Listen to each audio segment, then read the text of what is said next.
Então, essa aula, ela vai se dividir em três partes. A primeira parte é uma parte de classificação de pronomes. A gente vai pensar como os pronomes são categorizados na língua portuguesa.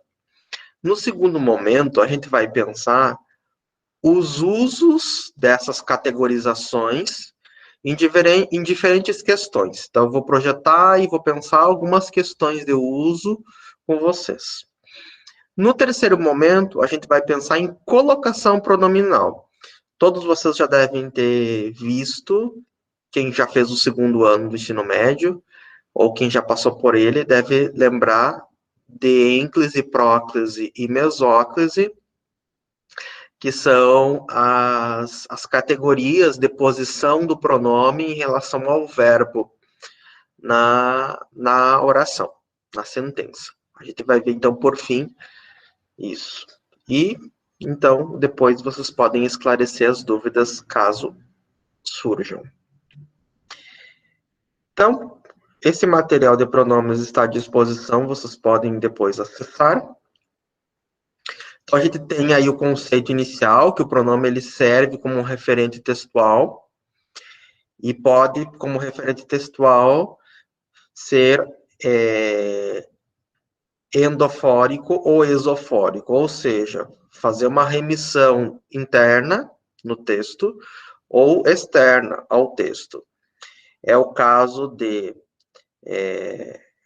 ela foi embora, né? Se esse ela estiver dito no texto em algum momento, nós temos então uma remissão, mas esse ela pode estar fora do texto. Então a gente tem um referente textual. O que é o pronome ela? Assim como o esta, assim como o meu, que se refere à primeira pessoa, que vai estar relacionado a uma pessoa também que está interna ou externamente ao texto, e o ninguém. É o pronome indefinido, nesse caso, ninguém. Então, aqui alguns exemplos de alguns pronomes. Então, nós temos uma tabela, a sequência, com os chamados pronomes pessoais e as pessoas do discurso. Então, nós temos três pessoas no discurso. Quais são essas três pessoas do discurso? A primeira pessoa é a pessoa que fala, que será o eu e será o nós. A segunda pessoa do discurso é a pessoa com quem você fala. Um eu e um nós sempre se dirige a um tu ou a um vós. Então, a segunda pessoa do discurso é a pessoa com quem você fala. A terceira pessoa do discurso é sobre quem você fala ou sobre o que você fala. Então, a gente tem essas três pessoas no discurso. A partir dessas três pessoas do discurso é que nós vamos pensar inicialmente a categorização desses pronomes pessoais. Observem, então. Os pronomes pessoais retos têm essa divisão. Eu, tu, ele, ela, nós, vós, eles e elas. Qual é a diferença do pronome reto? Qual é a função do pronome reto? O pronome reto, o pronome pessoal reto, é um pronome sujeito da oração. Ou seja, eu só posso usar o eu, tu, ele, ela, nós, vós, eles e elas com a função de sujeito da oração. Ou seja, com a função de conjugador de um verbo. Dessa forma, há várias dúvidas, há vários desvios, vamos pensar assim, a partir da gramática normativa, sobre o uso, por exemplo, do eu, do tu, em contrapartida ao mim e ti do oblíquo. Observem que nós costumamos com muita frequência ouvir ou usar esse mim, ti, eu e tu de uma maneira, vamos pensar assim, quase que equivocada. Quase que porque a gente pensa que há diferentes gramáticas. E cada gramática vai trabalhar de uma forma a construção das formas linguísticas. Exemplos. Este livro é para eu ler. Eu uso o eu porque na sequência eu estou conjugando um verbo, eu tenho um verbo. Da mesma forma, o tu. Este livro é para tu leres, para tu comprares, para tu saíres, para tu jogares. Então, sempre que houver um verbo na sequência, nós usaremos um pronome pessoal reto, uma vez que esses exercerão função de sujeito. Agora, o mim, o ti e todas, na verdade, todos os pronomes que se encaixam na categoria oblíquos serão usados como pronomes, são chamados de pronomes objetos. Geralmente têm a função de objeto. Geralmente porque pode ser que eles exerçam uma função outra que não de objeto, mas geralmente formarão o objeto. Então, eu direi, este livro é para mim. Ponto. Termino a frase. Então, nos finais de frase, há uma tendência de usar o mim e o ti, e diante de verbos, há uma tendência de usar o eu e o tu. Certo? Alguns cuidados, quem está estudando de uma forma mais intensa e mais complexa as categorizações. O ele e o ela pode ser tanto reto como oblíquo. E qual será a diferença entre um e outro? No reto, eu tenho a função de sujeito. Ela saiu. Ela exerce a função, a ação na frase. Logo, esse ela será um pronome pessoal reto. Agora, se eu disser, Pedro deu flores para ela. Né? Para ela, nesse caso, exerce uma função de objeto indireto. Logo, esse ela é um pronome pessoal do caso oblíquo, certo? Então, as categorizações da língua, elas são voláteis, como a gente já discutiu, como a gente já pensou. Então, a gente não pode pensar que na língua tudo se acaba, tudo se termina, ou tudo é de uma mesma forma. Precisamos cautela e muita prática, muito exercício para que a gente consiga pensar nessas categorias diferentes, nessas categorizações diferentes. Então, aqui a gente tem ainda as divisões entre os oblíquos átonos e os tônicos, certo? E aí quem perdeu a aula de acentuação gráfica, ou quem não lembra, pode retomar a aula de acentuação gráfica para pensar o que é o tônico, né? Principalmente os monossílabos aqui. A diferença do tônico para o átono. Aqui a gente tem alguns exemplos, né? Dessa função de sujeito do reto e da função dos objetos do oblíquos. Mais abaixo, nós temos o caso dos pronomes possessivos, que determinam, então, uma relação de posse em relação ao substantivo a que se refere. Então, se nós dissermos que o dinheiro é sujo, nós temos uma relação de posse de um tu, remetendo a um tu, e a gente tem um possuído aqui, que nesse caso é o dinheiro. Então, no pronome possessivo, há geralmente uma relação na frase de possuído e possuidor. Os pronomes possessivos, eles são, com muita frequência, campeões de ambiguidade. Se você pensar numa frase, como, por exemplo, o garoto foi para seu colégio com a namorada. Seu de quem? O colégio é da namorada ou é dele, ou é dos dois? Né? O policial prendeu o ladrão em sua casa. Sua de quem? Foi na casa do policial ou na casa do ladrão? Então, a gente percebe que os pronomes possessivos, eles geram muita ambiguidade caso não sejam usados de uma forma devida. E aí a necessidade de pensar a normatividade, que a normatividade ela também se inclina muitas vezes para essa construção de sentidos, para deixar as construções das estruturas com uma comunicabilidade maior.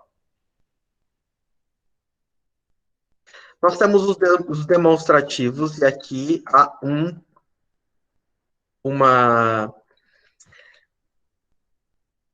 cenário muito turbulento, as pessoas geralmente têm muitas dúvidas, há uma série de questionamentos, como eu vou usar o esse, como eu vou usar o este, ou aquele, esta, etc. e tal. Vocês têm alguns exemplos aqui e algumas relações de como é usado. Então, a gente já percebe que o este, esta e o isto, todos os derivados com T, eles são de primeira pessoa. Ou seja, ele se refere a quem fala, quem emite o discurso. Então, eu tenho uma referência que é o eu de pessoa. Para além disso, eu tenho uma referência espacial que é aqui, porque o aqui pertence ao eu. Então, eu direi este celular, porque está aqui perto de mim, falante. Está aqui comigo. Então, a gente tem uma projeção espacial, que é o aqui, uma projeção pessoal, que é eu, e ainda uma projeção temporal, que é o presente. Tudo que se referir ao tempo presente será este também, porque o tempo presente é o mais próximo que temos de nós mesmos. Na outra face, na outra esfera, temos o esse, essa, e isso, todos os derivados com dois S's, que pertencem à segunda pessoa. Como pertencem à segunda pessoa e como pertencem ao tu, há também aí um cenário espacial, que é o aí, contigo, uma vez que pertence à segunda pessoa. E esse aí, contigo, também tem uma projeção temporal, que é uma projeção distante, uma vez que está longe do falante, de quem fala. Então, quando nós temos um presente, desculpe, um passado ou um futuro próximos, nós geralmente utilizamos o esse, essa, isso, os derivados com dois S's. Então, se nós nos referirmos a um acontecimento de uma semana, da semana passada, nós diremos essa semana. Se nós nos referirmos a algo que é da semana seguinte, também diremos essa semana. Se nós nos referirmos à semana que estamos, nós diremos esta semana, porque nós temos uma correspondência aí de tempo presente. Projeção espacial, lembrando, o aqui sempre o este e o aí sempre o esse.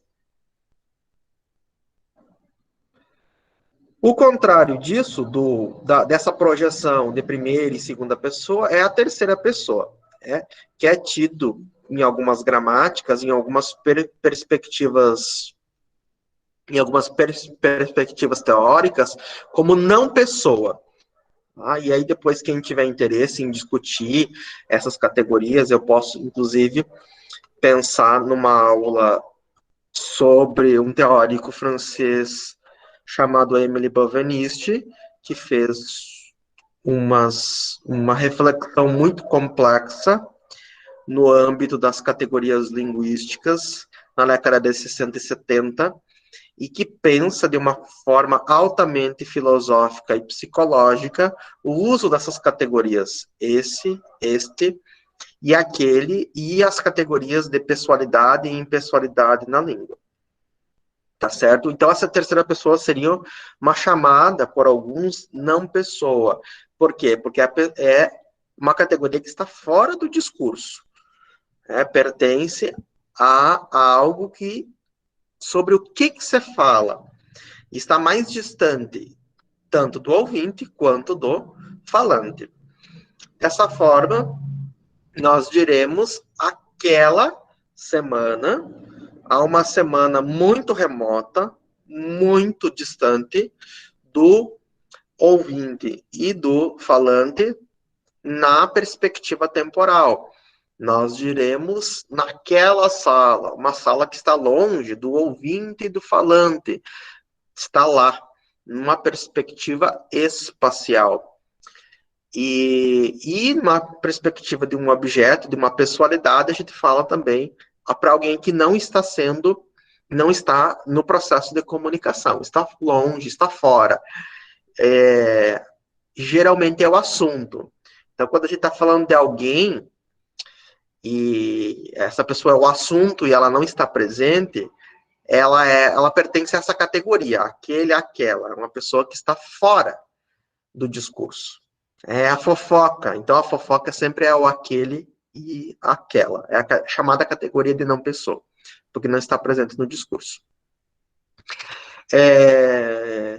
Então, retomando, este, esta e isso, todos os derivados com T, pertencem à primeira pessoa, eu, nós, pertence ao espaço aqui, pertence ao tempo presente agora.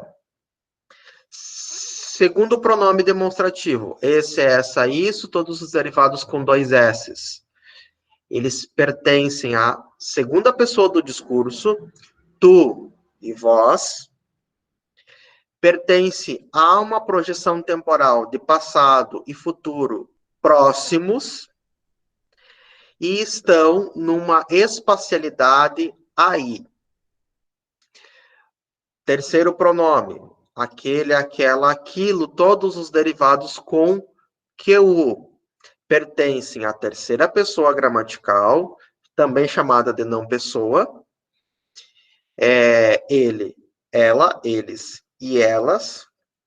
Está num espaço lá, longe do ouvinte, longe do falante, e está num tempo passado ou futuro remoto.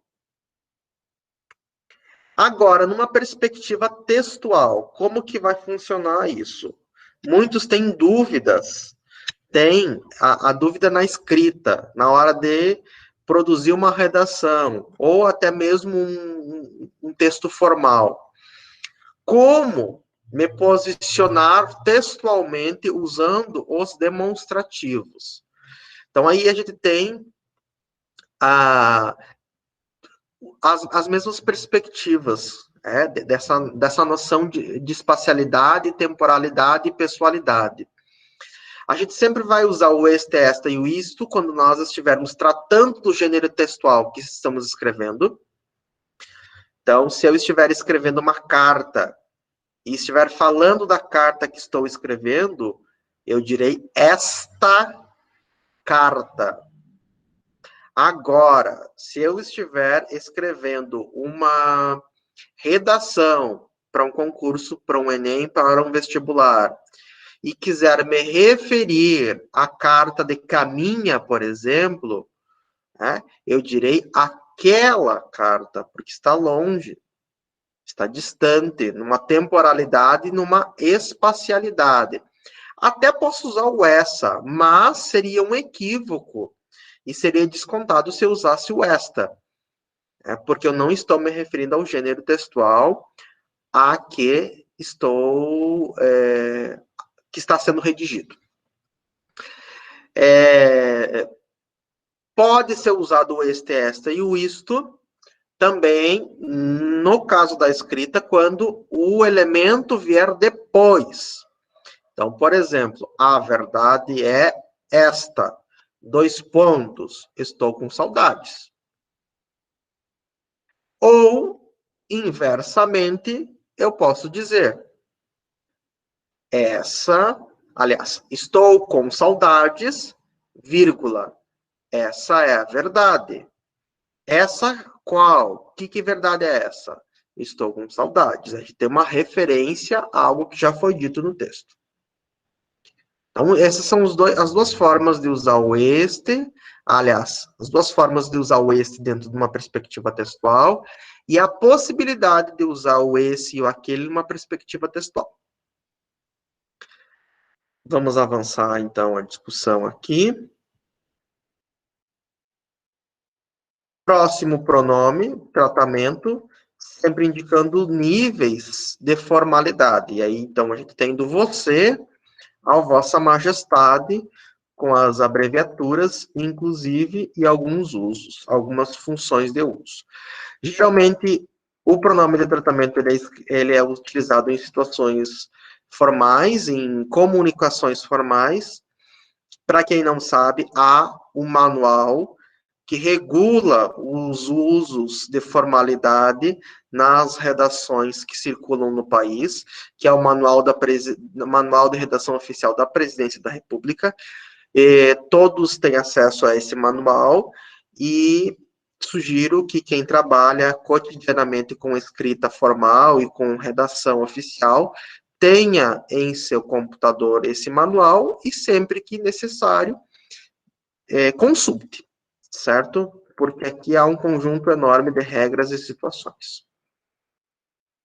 Os pronomes indefinidos geralmente vão indicar algo mais vasto, genérico, amplo, e aí a gente tem os variáveis e os invariáveis, algum, alguma, alguns, algumas, algo, tudo, nada, quem, alguém, ninguém, outrem, como invariáveis, são aqueles que não têm essa marcação de variação no gênero e no número, certo? Aqui nós temos alguns exemplos. A gente vai retomar na concordância alguns usos dos pronomes indefinidos, certo? Como, por exemplo, a diferença do muito indefinido por muito advérbio.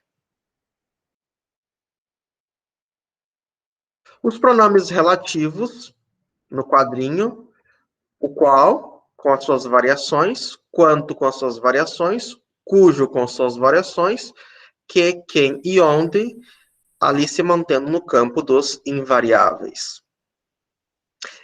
O que tem 16 funções morfossintáticas na língua portuguesa, o que gera algumas dificuldades. Como saber que esse que é um pronome relativo? Bem fácil. Vocês podem observar que na mesma linha há os pares, o qual, a qual, os quais e as quais. Então, cada vez que esse que for substituível por um desses, nós temos um que pronome relativo.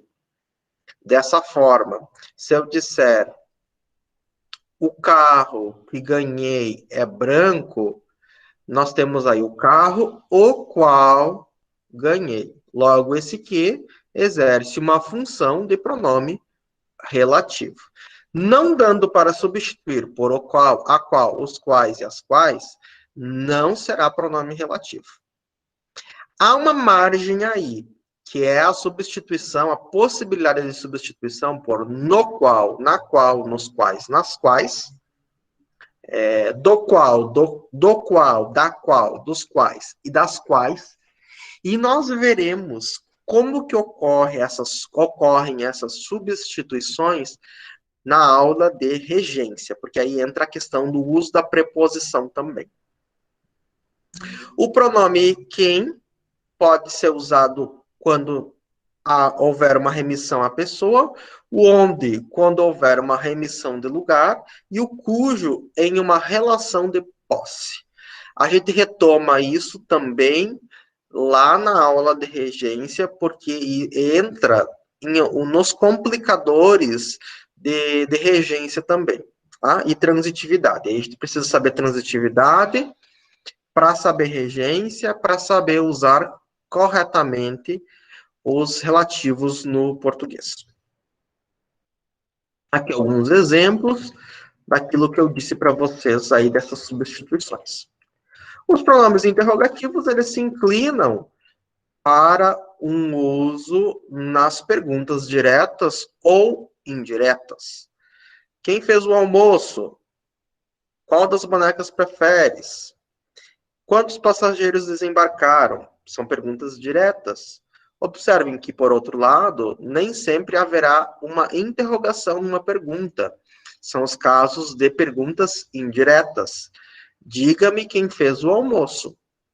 É uma pergunta, mas não tem um sinal de interrogação. Logo, esse quem aí, ele vai ser usado como um pronome interrogativo em uma pergunta chamada indireta. Há outros exemplos e vocês podem conferir na sequência. Bom, essas são as classificações do pronome. O material fica à disposição a posteriori para vocês. Farei agora a projeção do segundo material e a gente parte para uma parte mais prática, pensando em alguns exercícios, em algumas atividades, para a gente pensar exatamente o que a gente já estudou, essa nossa trajetória de classificação e função.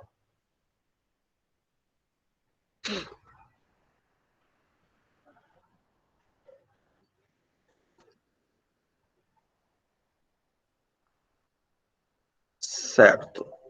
Vocês enxergam?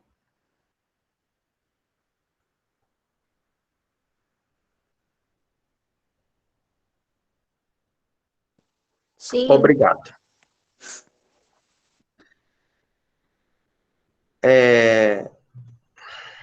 Então, vamos passar lá. Essas atividades aqui, elas se encontram também à disposição para vocês depois.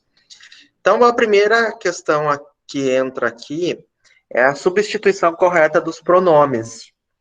A gente usa, e todas as frases que estão dispostas aí de A a N, elas são muito corriqueiras, e a gente vai encontrar o registro na gramática descritiva. Mas a gramática normativa, ela sugere um uso mais polido naqueles contextos de formalidade. E como que a gente poderia fazer essas substituições pronominais? Fazer a substituição de objetos ou de partes frasais por um pronome, para tornar essa comunicação um pouco mais formal, um pouco mais elegante, mais prestigiada, a partir do ponto de vista da gramática normativa. Então, a gente tem algumas regras de substituição pronominal. A primeira regra, ela é geral. Geralmente, a gente usa, para substituir um objeto, o, a, os e as. Exemplo, vendi a casa, vendi a. Comprei o carro, comprei o. Derrubei o copo, derrubei o. Há exceções, contudo. Nós substituiremos por lo, lá, los e las, cada vez que a terminação do verbo for em R, S ou Z. E cortaremos esse R, esse S e esse Z. Dessa forma, nós teremos cortar as flores, cortá-las. Quis o café, quilo. Fez o bolo, fê-lo. Então, temos a substituição do objeto por lo, lá, los e las, cortando o R, S e Z quando houver essas terminações. Há ainda a possibilidade de usar no, na, nos e nas, caso haja uma terminação nasal no verbo. Por exemplo, fizeram os doces, fizeram nos. Compraram as casas, compraram nas. Há ainda a possibilidade de utilização do lhe, quando houver a concomitância de um objeto indireto e o preenchimento semântico de uma pessoa. Então, além de ser um objeto indireto, tem que se referir a uma pessoa. Então, a gente pode usar o lhe. Exemplo: dei um caderno para o aluno. Dei-lhe um caderno. Porque eu dei o que para quem? Esse para quem é para o aluno, configura um objeto indireto. E esse aluno é uma pessoa. Então, eu tenho aí uma substituição pronominal possível pelo lhe. Certo? Quem não lembra dos objetos, a gente retoma na aula de sintaxe simples, que é daqui a pouquinho. Os próximos capítulos aí. Então, vamos agora visualizar como que essas frases elas ficariam pensando numa substituição, numa adequação linguística, mais em torno da gramática normativa. Então, vi ele no cinema, vi-o no cinema, usando a regra geral. Deram o livro para eu, deram-no, e aí a gente faz a substituição do para mim. Lembrando do uso do eu somente diante de verbos. Terminei a frase, eu tenho que usar o mim. Emprestaram um caderno para tu, emprestaram-no para ti. Novamente o tu, o uso só pode ser feito como sujeito, não tem verbo na sequência, então eu utilizo para ti. Emprestaram, finalização nasal, eu uso o no. Receberam nós com muita atenção. Então, a gente tem aqui uma substituição diferente, que é um nós, que há o correspondente oblíquo como nós. Receberam-nos com muita atenção. Não vá à festa sem eu. Não podemos usar o eu sem ser na função de sujeito. Fica, então, não vá à festa sem mim. Ofereceram um trabalho para mim fazer. Ofereceram termina num som nasal, fica ofereceram no. O mim não pode ser usado antes de verbo para eu fazer. Eu ocupando a função de sujeito. Não deu para mim ir à escola, não deu para eu ir à escola, eu ocupando a função de sujeito. Falta muito para mim descobrir a verdade, falta muito para eu descobrir a verdade, eu função de sujeito. Meu amor, preciso falar consigo, e aqui tem duas possibilidades, pode ser contigo ou com você. Querida, eu gosto muito de si, de ti ou de você. Heloísa, preciso falar consigo ainda hoje, contigo. Poderia ser com você também, sem problemas. Eles queriam falar com nós, conosco. O com nós ele pode ser usado desde que haja uma sequência textual. Então, por exemplo, eles queriam falar com nós mesmos.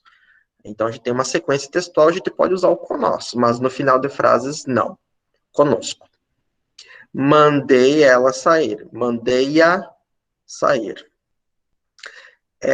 Encontrei ele em casa. Encontrei-o em casa. Próxima questão. O uso de eu ou mim. Lembrando, eu na frente de verbos. Função sujeito. Mim, função objeto. Geralmente finalizando frases. Vovô deu dinheiro para eu comprar figurinhas. Aquelas flores são para mim. Finalização de frase. O tênis preto é para eu jogar futebol. Função sujeito. Este caderno é para eu fazer redações. Função sujeito. Esse doce é para você. E este é para mim. Função objeto, terminando a frase. Substituição pronominal de novo. Pagar o empregado. fica pagá-lo. Finalização R, corta e acrescenta lo. Mário cortou a grama, regra geral, cortou a. Resolveram os problemas, finalização nasal, resolveram nos. Chamar a menina, chamá-la, finalização em R, corta e acrescenta lá. Trazer os cadernos, trazê-los, terminando em R, corta e acrescenta los. Deixaram o recado, deixaram no, terminação nasal, acrescenta no. Quebrou os brinquedos, quebrou-os, regra geral. Fizeram uma vitamina, fizeram na. Finalização nasal, acrescenta na. Algumas categorizações dos pronomes. Aqui a gente tem na ala da esquerda as classificações, pessoal, possessivo, demonstrativo, indefinido, interrogativo, e depois algumas frases marcadas. E a gente vai fazer essa correlação, essa correspondência. Quem entende essa criança é uma pergunta direta, logo esse quem é um pronome interrogativo. Nem sempre nas perguntas haverá pronomes interrogativos. Observem a segunda frase. Você já leu este livro? Este, então, é um pronome demonstrativo. Qual é a atriz principal da peça? Pergunta direta, pronome interrogativo. Há poucos erros na redação. Poucos, indefinido, dando uma ideia mais genérica. Estes estudantes são muito unidos. Estes, demonstrativo. O T, em quero pedir, ter maior colaboração, forma um pronome pessoal oblíqua, aí com a função de objeto. Ela sempre gostou de ler. Ela, função de sujeito, logo, pronome pessoal reto. Nosso povo está despertando, dando ideia de posse, pronome possessivo. Aquele jornal é bom, nós temos aí o aquele demonstrativo. Ninguém vai enfrentar esse problema, então nós temos o ninguém, pronome indefinido, construindo um aspecto de generalidade. Aqui, então, mais um exercício para a gente pensar qual é a diferença do demonstrativo indefinido em um interrogativo em algumas frases.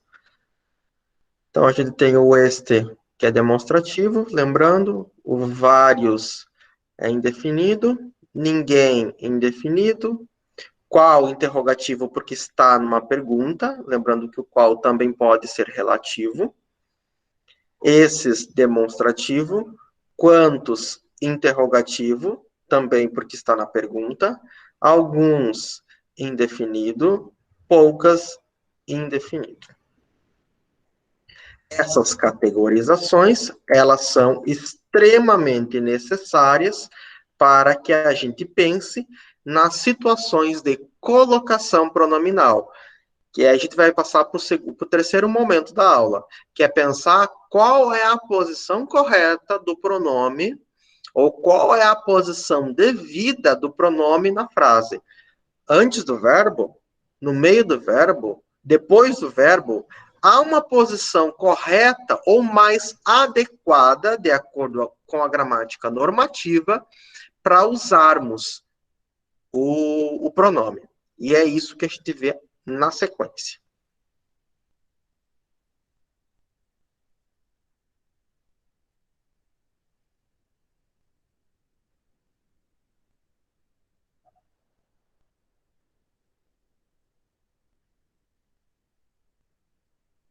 Um minuto.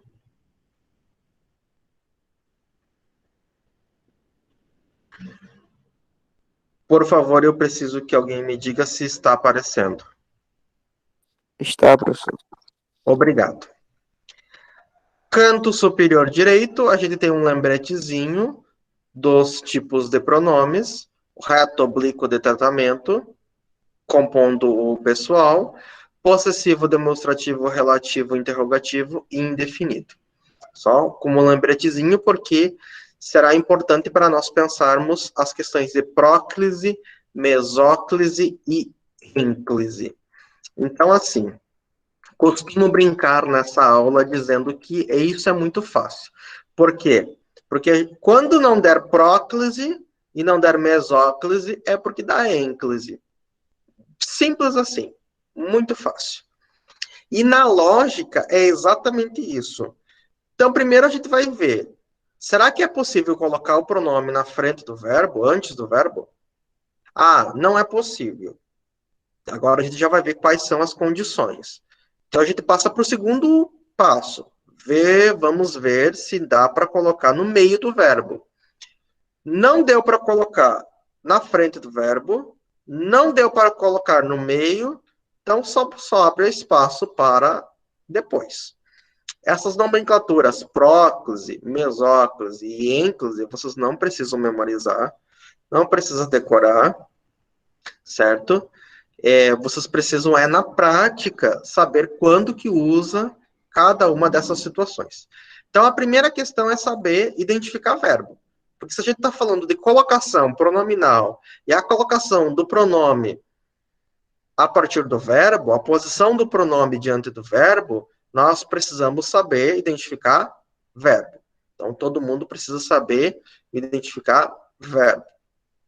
Depois, qual é o segundo passo? A gente precisa saber a diferença de verbo conjugado para verbo nas formas nominais. Então, para quem não lembra, o verbo ele pode estar configurado em duas formas. Pode estar conjugado, e aí em qualquer tempo, presente, passado ou futuro, em qualquer modo, e pode estar não conjugado. E se ele não estiver conjugado, ele estará nas chamadas formas nominais, que são 3: gerúndio, particípio e infinitivo. Eu já retomo com vocês o que é gerúndio, infinitivo e particípio. Antes eu vou pensar aqui no verbo conjugado. Então, o verbo conjugado ele vem categorizado nos tempos, presente, passado e futuro, e movimentado nas pessoas. Eu, tu, ele, nós, vós e eles, nas 3 pessoas gramaticais. Seja no presente ou seja no passado. Então, para que um pronome fique na posição antes do verbo, na frente do verbo, eu preciso ter uma palavra atrativa. Uma palavra que atraia esse pronome para a frente. Quais são as palavras atrativas na língua portuguesa? Advérbios, pronomes, geralmente neutros, tá? São alguns pronomes, não são todos, e conjunções subordinadas. Então, por exemplo, esse C aqui, que está aparecendo para vocês, esse T e esse C aqui embaixo, eles são todos pronomes pessoais do caso oblíquo. E a dúvida é, qual é a exata posição deste pronome na frase? Eu coloco aqui, antes do verbo, nesse caso, esqueça. Eu vou colocar no meio do verbo ou eu vou colocar depois do verbo? Então, essa é a dúvida. A colocação pronominal, ela serve para esclarecer essa questão.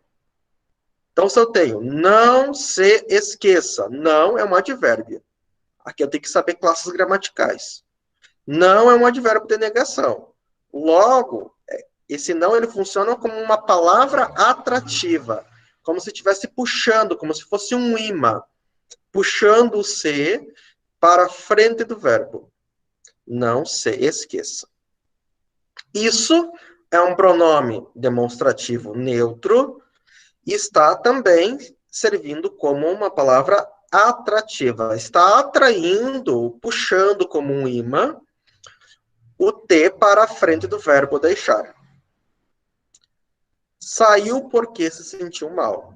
Então, a gente tem aqui uma conjunção subordinada, adverbial causal, e esse se está na frente do verbo sentiu porque está sendo atraído, puxado pela palavra atrativa porque, que é uma conjunção. Não tendo palavra atrativa nenhuma, eu passo para o item seguinte. Pensar na possibilidade de colocar o pronome dentro do verbo. Para colocar o pronome dentro do verbo, eu tenho que não ter uma palavra atrativa e esse verbo tem de estar obrigatoriamente no futuro. Exemplo, darei está no futuro. Aqui, ó, observem que o verbo é dar no futuro. Darei rosas. Darei rosas para ti. E eu tenho te como substituto, uma substituição pronominal, e a minha dúvida é, esse te vai antes, no meio, depois? Tem palavra atrativa? Não, não tem nada na frente do darei. Então, eu não posso dizer te darei rosas. Agora, esse verbo está no futuro. Portanto, eu tenho que deixar o pronome no meio do verbo. Portanto, fica dar-te rosas. Falaremos. Está no futuro também. Tem palavra atrativa? Não. O pronome vai ficar no meio. Falar-nos-emos amanhã. Ah, mas e se o verbo estiver no futuro e se houver uma palavra atrativa? O que acontece? A palavra atrativa vai atrair. Então, só posso ter uma mesóclise, eu só posso ter uma posição no meio do verbo quando não houver palavra atrativa e quando o verbo estiver no futuro. Por isso que seguir o fluxograma é importante. Esse passo a passo. Nós temos, então, se essa frase aqui fosse invertida e esse amanhã viesse para frente, amanhã falaremos. O que acontece? Amanhã é um advérbio de tempo. Então, esse nos não poderia ficar nessa posição do meio. Deveria ser trazido para frente. Amanhã nos falaremos. Duas opções aí de construções linguísticas. Amanhã nos falaremos ou falar-nos-emos amanhã. Observem que se eu colocar uma negação aqui, no dar-te rosas, eu também tiro esse T da frente, do meio, desculpem, e ponho para a frente. Não te darei rosas, uma vez que o não é uma palavra atrativa. Não havendo palavra atrativa, não havendo verbo no futuro, só há uma possibilidade. Posição final. Após o verbo, nós encaixaremos o pronome oblíquo. Emprestaram-me as canetas. Não tem palavra atrativa e emprestaram não está no futuro. Sentiu-se muito bem. Não tem palavra atrativa e o verbo não está no futuro. Então, só sobra a possibilidade de posição a posteriori ao verbo.